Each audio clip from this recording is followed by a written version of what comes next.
Kita tahu Indonesia adalah negara maritim raksasa, ya kan? Tapi, percaya atau enggak, justru kita ini menghadapi salah satu tantangan logistik paling rumit di dunia. Ini adalah kisah tentang sebuah paradoks besar yang diam-diam membentuk ekonomi kita sehari-hari. Coba deh kita bayangin sama-sama. Sebuah negara dengan 17.504 pulau membentang lebih dari 5.000 kilometer dari Sabang sampai Merauke. Luar biasa kan? Tapi pertanyaannya, kok bisa negara kepulauan sebesar ini justru punya sistem logistik yang terkenal mahal dan ya kurang efisien?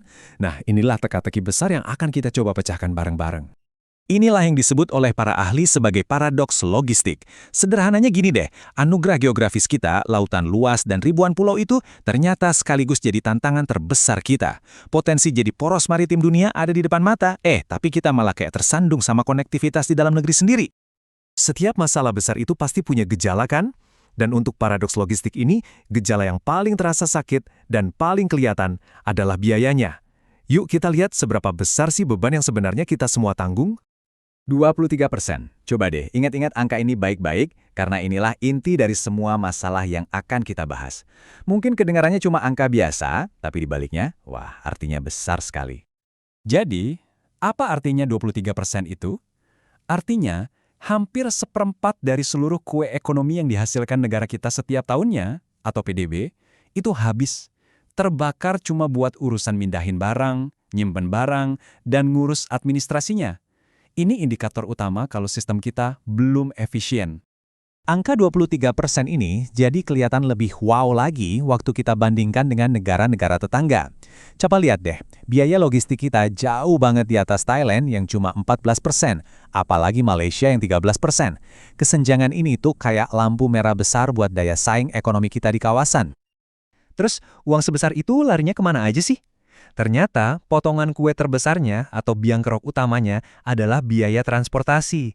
Ini jadi bukti nyata kalau masalah intinya ya ada di konektivitas antar pulau kita. Sisanya baru deh buat biaya penyimpanan dan administrasi. Oke, gejalanya udah jelas banget, biaya yang bengkak. Sekarang, waktunya kita masuk ke diagnosis yang lebih dalam. Untungnya, ada alat ukur global nih buat meronsen dan melihat seberapa parah sebenarnya kondisi logistik kita. Nah, untuk mendiagnosis kesehatan logistik sebuah negara, dunia itu pakai alat standar dari Bank Dunia, namanya Logistics Performance Index, atau disingkat LPI. Anggap aja ini semacam rapor global untuk efisiensi rantai pasok. Dan hasilnya jujur cukup mengkhawatirkan. Rapor kita ternyata turun kelas. Peringkat logistik Indonesia anjlok. Cuma dalam 5 tahun kita terlempar 17 peringkat ke bawah. Dari posisi 46 di tahun 2018 jadi ke 63 di tahun 2023. Ini bukan sekedar angka loh, ini alarm yang bunyinya kencang banget.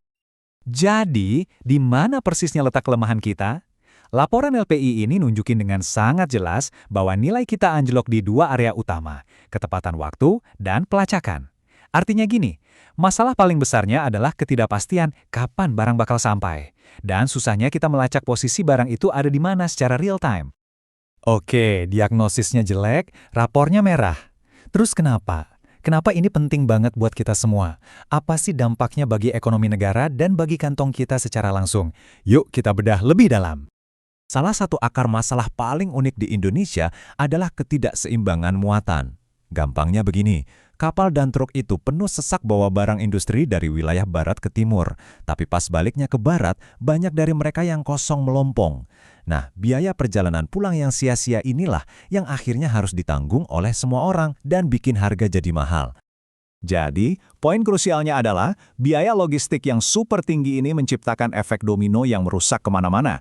Keuntungan perusahaan jadi kegerus, harga barang di satu daerah bisa beda jauh sama daerah lain, produk ekspor kita jadi kalah saing harganya, dan yang paling parah, investor asing jadi mikir 2 kali buat menanamkan modalnya di sini.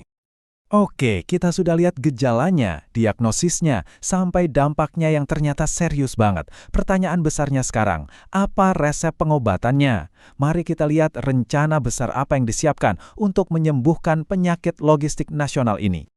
Jawabannya adalah sebuah program yang sangat ambisius. Resep dari pemerintah adalah perombakan infrastruktur besar-besaran yang kita semua kenal sebagai Proyek Strategis Nasional atau PSN. Inilah yang jadi tulang punggung dari semua upaya perbaikan. Rencana pengobatannya ini kayak serangan dari 4 penjuru sekaligus. Pertama, membangun pelabuhan-pelabuhan hub yang strategis. Kedua, menjalankan program tol laut untuk mengatasi masalah kapal kosong tadi. Ketiga, menyambungkan semuanya pelabuhan, jalan raya, dan jalur kereta. Dan yang terpenting, keempat, memastikan pembangunan itu merata atau Indonesia-sentris. Jadi nggak cuma fokus di Pulau Jawa aja. Dan targetnya, ini benar-benar luar biasa ambisius. Memangkas biaya logistik dari 23% PDB yang sekarang, turun drastis menjadi hanya 8% saja pada tahun 2045. Ini bukan lagi sekedar perbaikan, ini adalah target untuk transformasi total. Nah, ini yang membawa kita ke pertanyaan terakhir sebagai bahan renungan. Rencana infrastruktur besar-besaran sudah ada di atas meja. Tapi, pertanyaannya tetap ada. Apakah membangun jalan dan pelabuhan saja sudah cukup untuk menyelesaikan sebuah paradoks yang akarnya adalah geografi kita sendiri? Saya serahkan pemikiran itu pada Anda.